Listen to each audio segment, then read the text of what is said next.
So hello guys, welcome to our channel. दोस्तों, आज हम इस वीडियो में कुछ कॉमन बातें करने वाले हैं जो कि एक इंजीनियरिंग स्टूडेंट और 11th-12th के स्टूडेंट के लिए काफ़ी ज़रूरी है।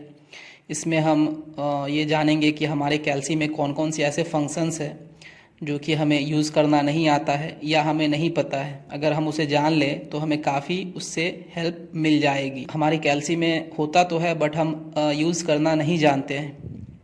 तो सबसे पहले फंक्शंस में है फ्रैक्शन। फ्रैक्शंस में जैसे हम मान के चलते हैं कोई भी आंसर हमारा आ गया क्या डेसिमल में या पॉइंट में, अब हमें उसे वापस से फ्रैक्शन में करना है। तो फ्रैक्शन में नहीं कर पाते हैं हम, जिसके कारण हम कैल्सी यूज़ करने में घबराते हैं और उस कैलकुलेशन को हम अपने पेन कॉपी से ही करते हैं। तो इसके लिए एक फंक्शन होता है हमारे कैलकुलेटर में। तो इस कैलकुलेटर में जैसे ही हम ऑन करेंगे तो ऑन करने के बाद सपोज डैट हम 6 डिवाइड बाई 5 किए, 6 डिवाइडेड बाई 5 किए तो 1.2 आया। तो अब ये 1.2 को हमें फ्रैक्शन में करना है, तो ये फ्रैक्शन में नहीं कर सकते हैं हम। तो इसके लिए हम क्या करते हैं, अपने जनरल मेथड से इसको सॉल्व करते हैं, देन हम इसका आंसर बताते हैं। तो इसके लिए हमारे कैल्सी में एक आप देख सकते हैं यहाँ पे डी बाई सी करके एक फंक्शन है जिसका यूज़ हम क्या करेंगे, शिफ्ट दबाएंगे और डी बाई सी दबाएंगे।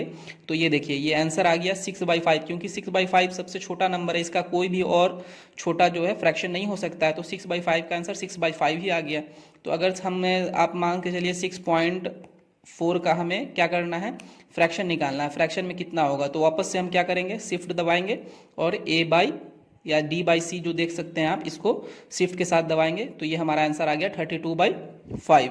32/5 6.4 का फ्रैक्शन है। अगर जैसे आप देखते होंगे पूर्णांक, जैसे होल में अगर आंसर निकालना होता है, पूर्णांक में निकालना होता है, तो आप वापस से सीधा बिना शिफ्ट दबाए हुए दबाएंगे तो आपको ये पूर्णांक में मिल जाएगा, मतलब 6.2/5 ये इसका फ्रैक्शन में आंसर आ जाता है। ठीक है, पहला फंक्शन हो गया, पहला फंक्शन हो गया क्या, फ्रैक्शन। अब दूसरा है क्या, स्टोरेज। स्टोरेज फंक्शन सबसे इंपॉर्टेंट है, जो कि जिसको हमें जानना बहुत ज़रूरी होता है और हम नहीं जानते हैं। स्टोरेज फंक्शन में एक ऐसा फंक्शन है जिसके थ्रू आप अपने कैलकुलेटर में कुछ फंक्शंस को, कुछ वैल्यूज़ को स्टोर कर सकते हैं। उसका से आपके पास 3, 4, 5, 6 आंसर आ गए। आप चाहते हैं उस आंसर को हम याद ना रख करके अपने कैल्सी में ही स्टोर कर दें और उसका हम कहीं पे यूज़ कर लें।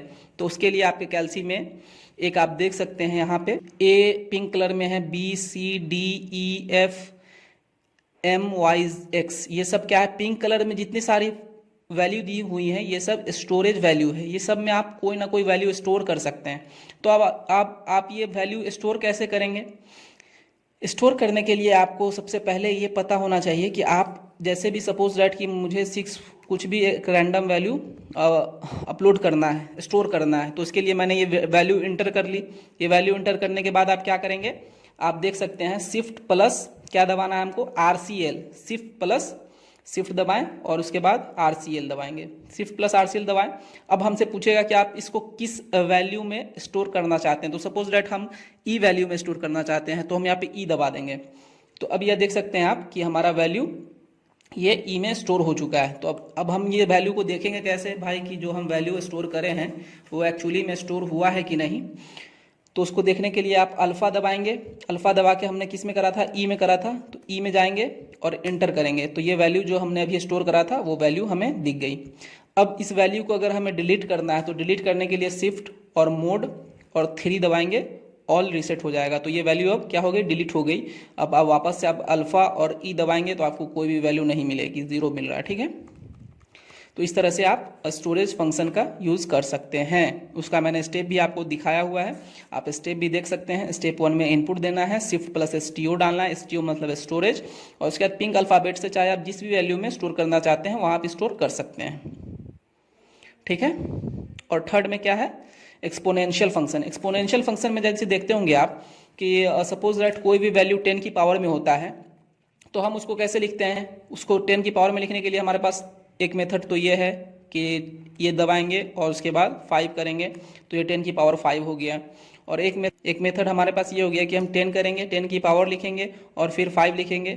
तो एक तो मेथड ये हो गया। तो हम आपको सबसे इजी मेथड बताते हैं, तो इसमें आपको क्या करना है, सपोज डैट आपको 10 की पावर 5 लिखना है, तो आपको कुछ नहीं लिखना है, आपको 10 लिखना है, एक्सपोनेंशियल दबाना है, फिर 5 कर देना है, ठीक है। ये आप इस तरह से। और फोर्थ हो गया एनसीआर, जो कि मैथ के स्टूडेंट के लिए काफ़ी यूजफुल होता है।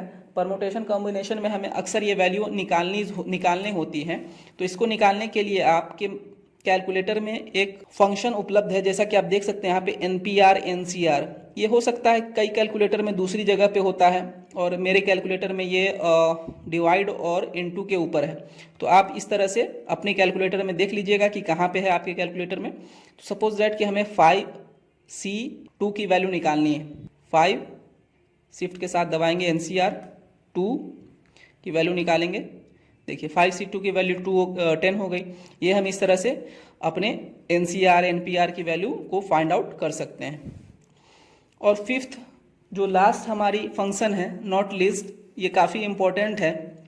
अगर आप इसका इम्पोर्टेंस नहीं जानते हैं तो आपका एग्ज़ाम में गलतियाँ अक्सर होंगी और आपकी नंबर भी कटेंगे, जो कि बहुत इंपॉर्टेंट है। ये बेसिक है, ये हर एक स्टूडेंट को पता होता है, लेकिन इसका इस्तेमाल हमें काफ़ी सूझबूझ से करना होता है।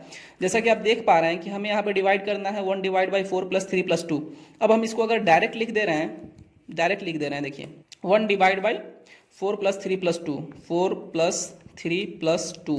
अब इसका वैल्यू कितना आ गया 5.25, ये जो कि गलत वैल्यू है। अब इसको सही डिवाइड करने के लिए क्या करना होगा, हमें ब्रैकेट लगाना होगा। 1 डिवाइड बाई ब्रैकेट 4 + 3 + 2, 4 + 3 + 2, वापस ब्रैकेट क्लोज। अब देखिए ये आंसर कुछ और आ गया, तो ये आंसर जो हमारा करेक्ट है। तो हमें ब्रैकेट हर एक जो भी हम डिवाइड कर रहे हैं, अगर वो बाई में है तो उसे पूरे को ब्रैकेट में लगाएंगे। हम ब्रैकेट में करके उसके बाद हम उसके अंदर एडिशन मल्टीप्लिकेशन जो भी हो वो हम करेंगे, ठीक है। उसी तरह से रूट में भी होता है। अगर रूट में अगर आप सिंपली 6 + 6 लिखते हैं तो ये रूट आपका सिर्फ 6 पे ही लग रहा है, ना कि 6 पे अगले 6 पे लगेगा। ये सिर्फ 6 पे लग रहा है। अगर आप चाहते हैं कि दोनों पे लगे तो आपको क्या करना होगा, ब्रैकेट लगाना होगा और फिर वापस से 6 + 6 लिखना होगा। तो अब ये जो रूट लगा है ये सब पे लगा है। तो इसी तरह से आपका ये कुछ फंक्शंस हैं जो कि आपको ध्यान में होने चाहिए, काफ़ी यूज़फुल हैं। और होप कि आपको ये वीडियो अच्छा लगा हो, काफ़ी यूज़फुल रहा हो। तो आप देख सकते हैं 991 ms की ये कैल्सी है, बट ये ज़्यादा डिफरेंस नहीं होता है। हर एक कैल्सी में लगभग सेम ही होता है, कहीं और फंक्शन लिखा हो, बट ये फंक्शंस सभी कैलकुलेटर में अवेलेबल होती हैं। उसी तरह से अगर आप चाहेंगे तो जैसा कि आप CCP में पढ़ते होंगे, octa number, binary number, hexa number, decimal number, ये सारी चीज़ भी आप निकाल सकते हैं। जो ग्रीन में लिखा हुआ है ये सारी चीज़ भी आप कैलकुलेटर के थ्रू ही निकाल सकते हैं, जो कि आप ओरली निकालते होंगे, किसी मेथड के थ्रू निकालते होंगे। ये सारी मेथड, बहुत सारी इसमें फंक्शंस हैं, उसे मैं नेक्स्ट वीडियो में बनाने की कोशिश करूँगा, ठीक है। तब तक के लिए थैंक यू, गुड बाय।